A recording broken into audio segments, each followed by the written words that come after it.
Hi hello ಎಲ್ರಿಗೂ ನಮಸ್ಕಾರ. ವಿಜಯ Vishwavani YouTube ಚಾನೆಲ್ಗೆ ಸ್ವಾಗತ. ಇವತ್ತು ನಾವು ಬೆಂಗಳೂರು ದಕ್ಷಿಣ ವಲಯದ ಲೋಕಸಭಾ ಚುನಾವಣೆಯ ಬಗ್ಗೆ ಮಾತಾಡೋಕೆ ಬಂದಿದ್ದೇನೆ. ಬೆಂಗಳೂರು ದಕ್ಷಿಣ ಲೋಕಸಭಾ ಚುನಾವಣೆ ತುಂಬಾ ಇಂಟ್ರೆಸ್ಟಿಂಗ್ ಆಗಿದೆ ಈ ಬಾರಿ. ಯಾಕೆಂದ್ರೆ ಬೆಂಗಳೂರು ದಕ್ಷಿಣ ಲೋಕಸಭಾ ಕ್ಷೇತ್ರದಲ್ಲಿ ಬಿಜೆಪಿ ಸಂಸದ ತೇಜಸ್ವಿ ಸೂರ್ಯನ ಎದುರು ಕಾಂಗ್ರೆಸ್ನ ಅಭ್ಯರ್ಥಿಯಾಗಿ ಈ ಬಾರಿ ಸಾರಿಗೆ ಸಚಿವರಾಗಿರುವ ರಾಮಲಿಂಗಾರೆಡ್ಡಿ ಅವರ ಪುತ್ರಿಯಾದ ಸೌಮ್ಯ ರೆಡ್ಡಿ ಅವರನ್ನು ಕಣಕ್ಕಿಳಿಸಿದ್ದಾರೆ. ನಿಮ್ಗೆಲ್ಲ ಗೊತ್ತಿರ್ಬೋದು, ಸೌಮ್ಯ ರೆಡ್ಡಿ ಅವರು ಜಯನಗರ ವಿಧಾನಸಭಾ ಕ್ಷೇತ್ರದಲ್ಲಿ ಅವರು ಕೇವಲ 16 ವೋಟ್ಗಳಿಂದ ಸಿ.ಕೆ. ರಾಮಮೂರ್ತಿ ಅವರ ವಿರುದ್ಧ ಸೋತಿದ್ದರು. ಈ ಬಾರಿ ತೇಜಸ್ವಿ ಸೂರ್ಯ ಎದುರು ಗೆಲ್ಲುವ ವಿಶ್ವಾಸದಲ್ಲಿ ಸೌಮ್ಯ ರೆಡ್ಡಿ ಅವರು ಕಣಕ್ಕಿಳಿದಿದ್ದಾರೆ. ತೇಜಸ್ವಿ ಸೂರ್ಯ ಅವರು ಬಿಜೆಪಿ ಪಕ್ಷದಿಂದ ಕಳೆದ ಬಾರಿ 2019 ಲೋಕಸಭಾ ಚುನಾವಣೆಯಲ್ಲಿ ಪಿ.ಕೆ. ಹರಿಪ್ರಸಾದ್ ವಿರುದ್ಧ 3,31,192 ವೋಟುಗಳಿಂದ ಒಂದು ದೊಡ್ಡ ಮಾರ್ಜಿನ್ ನಿಂದ ಗೆದ್ದಿದ್ದರು. ಬೆಂಗಳೂರು ದಕ್ಷಿಣ ಲೋಕಸಭಾ ಚುನಾವಣೆಗೆ ಯಾವ ವಿಧಾನಸಭಾ ಕ್ಷೇತ್ರಗಳು ಸೇರುತ್ತೆ ನೋಡೋಣ ಬನ್ನಿ.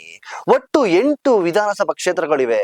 ಮೊದಲಿಗೆ ಗೋವಿಂದರಾಜ್ ನಗರ, ವಿಜಯನಗರ, ಚಿಕ್ಕಪೇಟೆ, ಬಸವನಗುಡಿ, ಪದ್ಮನಾಭನಗರ, BTM ಲೇಔಟ್, ಜಯನಗರ, ಬೊಮ್ಮನಹಳ್ಳಿ.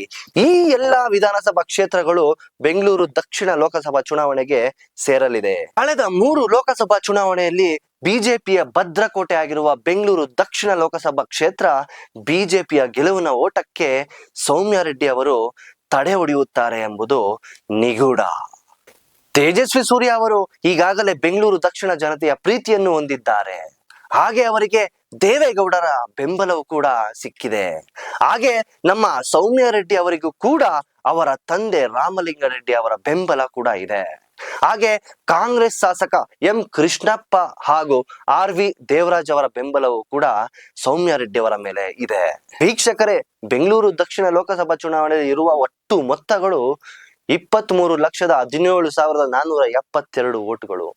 ಅದರಲ್ಲಿ ಪುರುಷರದು 11,95,285 ವೋಟ್ಗಳಿದ್ರೆ ಮಹಿಳೆಯರದು 11,21,788 ವೋಟ್ಗಳಿವೆ. ಹಾಗೆ ಅಲ್ಪಸಂಖ್ಯಾತರದು ಕೂಡ 399 ವೋಟ್ಗಳಿವೆ. ವೀಕ್ಷಕರೇ, ಈ ಬಾರಿ ಬೆಂಗಳೂರು ದಕ್ಷಿಣ ವಲಯದಲ್ಲಿ ಯಾರು ಜಯವನ್ನು ಕಾಣುತ್ತಾರೆ ಅಂತ ತುಂಬಾ ಕುತೂಹಲದಿಂದ ಕಾಯ್ದು ನೋಡ್ಬೇಕಾಗಿದೆ.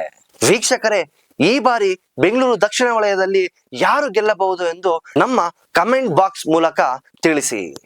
ಹಾಗೆ ವಿಜಯ ವಿಶ್ವವಾಣಿ ಯೂಟ್ಯೂಬ್ ಚಾನೆಲ್ ಅನ್ನು ಸಬ್ಸ್ಕ್ರೈಬ್ ಮಾಡೋದು ಮರ್ತಿದ್ರೆ ಈ ಕೂಡಲೇ ಸಬ್ಸ್ಕ್ರೈಬ್ ಮಾಡಿ.